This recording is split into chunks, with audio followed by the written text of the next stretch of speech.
लेखांक 6वा. नेपाळा जागा हो. सन 1924. या भूमंडळाचे ठाई हिंदू वैसा उरला नाही, हिंदू राष्ट्र राहिले काही तुम्हा कारणे. राजाधिराज नेपाळाधीश राणा त्रिभुवन वीर विक्रमदेव यांचा 21वा वर्धापन दिन दिनांक 19 जुलैला होता. या मंगल प्रसंगी अहो राणाजी, हिंदू जगत अगदी मनःपूर्वक आपले शुभाभिनंदन करून अभिष्टचिंतिते आणि निष्ठापूर्वक आपल्याला मानाचा मुजरा दोन्ही कर जोडोनी त्रिकालचरणी मस्तक ठेवून सविनय प्रणाम करीत आहे. हे अभिनंदन पत्र सादर अग्रेषित. साधारण 300 वर्षांपूर्वी एक महाराष्ट्रीय विरागी साधू संत अटकेपासून कन्याकुमारीपर्यंत आणि द्वारकेपासून जगन्नाथापर्यंतच्या भारतवर्षातील 4ही धामांची यात्रा करण्यासाठी परिभ्रमण करीत गेले.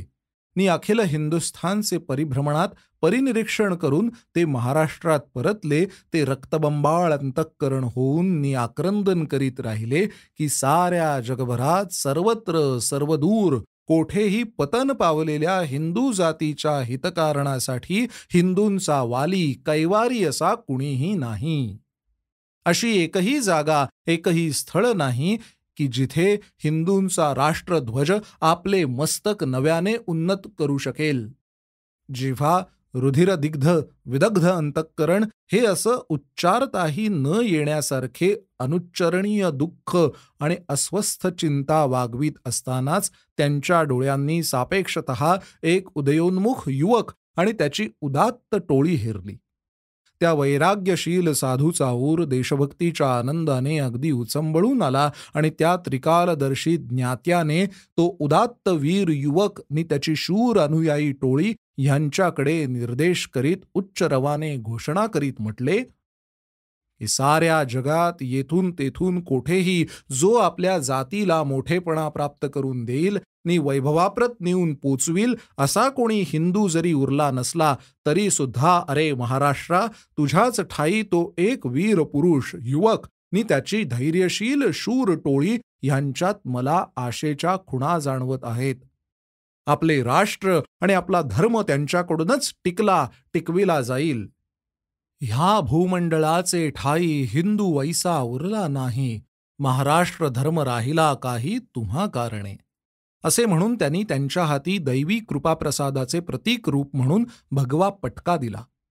हे विरागी साधू होते संत रामदास. उदयोन्मुख युवक होते श्री शिवछत्रपती आणि त्यांची शूर अनुयायांची टोळी, जिने आणि जिच्या वारसदार वंशजांनी तो पटका त्यांचा राष्ट्रध्वज म्हणून उभविला आणि त्याला अटकेपर्यंत मिरवीत नेला. तो ध्वज शक्तीने वैभव यांचे प्रतिनिधित्व करीत राहिला नि बलिष्ठ हिंदवी साम्राज्याच्या विशिष्ट अशा महत् कार्याचेही. हे 300 वर्षांपूर्वी झाले. स्वतःच्या त्याच्या हिंदू जातीवर कोसळलेल्या ह्या दुसऱ्या संकटाच्या वार्तेने व्यथित झालेल्या त्याच्या जाज्वल्य देशभक्तीपूर्ण चैतन्यशीलतेच्या कारणाने तो या आपल्या पृथ्वीतळावर भेट देण्यासाठी आला, तर पुन्हा एकदा हिंदू राजांच्या नि राज्यांच्या राजमुकुटांच्या नि सामंती मुकुटांच्या भग्नावशेषांवर ढिगाऱ्यांवर उभे राहून आणि रक्तबंबाळ अंतःकरणाने एकूण परिस्थितीचा आढावा घेत जाणून घेण्याचा प्रयत्न करील की जो कोणतासा लाभप्रद पवित्रा घेण्यामुळे पुनश्च हरिओम म्हणून नव्याने श्री गणेशा प्रारंभ करता येईल आणि बदललेल्या पालटलेल्या परिस्थितीवरही मात करता येईल, यासाठी सुयोग्य असे जे कोणते सतत परिवर्तनशील असे जे गतिशील साधन उपलब्ध होईल, त्या साधनाने पण आपला आदर्शवादही समोर ठेवून हे नेपाळा संत रामदास अगदी बिनचूकपणे पूर्वी जसा महाराष्ट्राकडे केला होता तसाच आग्रही आर्जवी अंगुली निर्देश तुझ्याकडेच करून आणि त्रिकालदर्शी तत्ववेत्या साजेसा तारस्वरात आवेशाने गरजून उठेल, ह्या भूमंडळाचे ठाई हिंदू वैसा उरला नाही, हिंदू राष्ट्र उरले काही तुम्हा कारणे. हिंदूंचे राजकिरीट आणि मुकुट यांच्या नष्टभ्रष्ट अवस्थेमध्ये हिंदूंच्या ज्वलंत आशा आकांक्षा नि महत्वाकांक्षा बीजरूपाने अजूनही तुझ्या ठाईच जिवंत असून तुझ्या रूपाने सिंहासनारूढ आहेत, हे मी जाणून आहे. ईश्वराने तुला काही उगाच वाचविलेले नाही. हिंदूंच्या गतवैभवाची नि प्राचीन गौरवाची हिमालया इतकी उत्तुंग उंची हिंदू जाती नि हिंदू राष्ट्र तुझ्यामुळे अजूनही गाठू शकतील.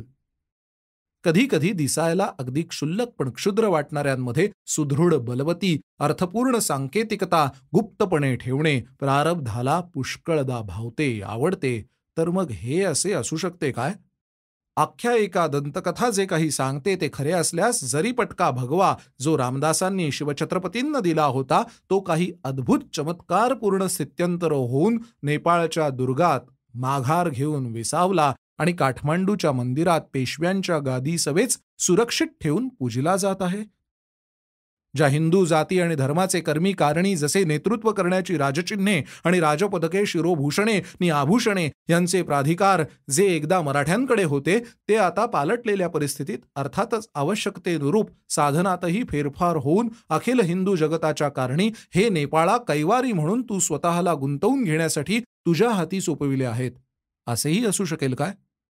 जर आख्यायिका दंतकथा खरी असेल तर मराठ्यांना हे पाहून आनंदच वाटतो, संतोषच वाटतो की त्यांची भूतकालातील ही स्मारकचिन्हे त्यांना मराठ्यांना जिंकणाऱ्या शत्रूंच्या राजधानीतील कोणत्याशा एखाद्या विविध वस्तुपदार्थ संग्रहालयात उद्धट नि ग्राम्य विदेशी जनांनी टक लावून निरखिली जाऊन त्यांची जी उघड्यावर पडून मानखंडना झाली असती ती पासून वाचवून ती अत्यंत सुरक्षित आणि सन्मान्य अशी आश्रयस्थानी नेपाळात सुरक्षित आहेत की जिथे हिंदूंच्या स्वातंत्र्याचा मानदंड स्टँडर्ड अजूनही स्वतःच्या स्वाधीन धरलेला आहे.